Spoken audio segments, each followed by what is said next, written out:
အေးကလိုဝေတစ်ထောင်နဲ့ကောင်းတယ်ကွာရပါ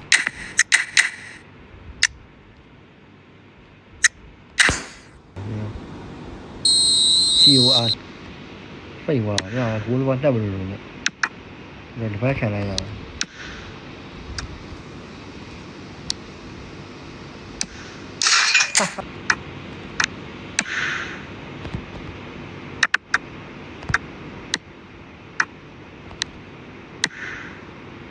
哦。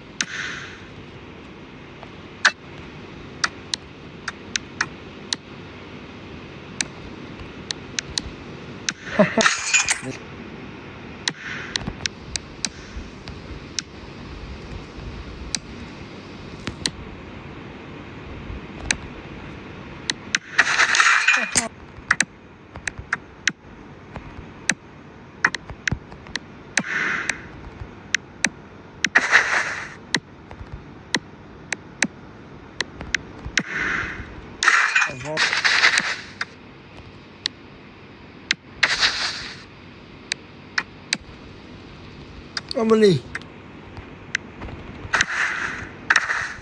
ဟာအခုတော့ခြေနေမကောင်းဘူး3-3နေဗျာ3-1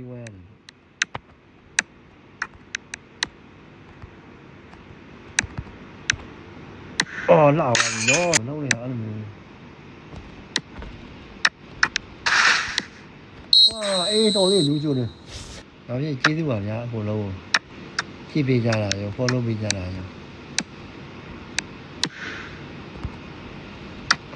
ဟောနင်းနေတော့ကောင်းတယ်ဟောအဲ့ဒါမျိုးအလာရရှိပါပြီအလာရရှိပါရတယ်ဟောကြီး15မှတ်တယ်ရတယ်ည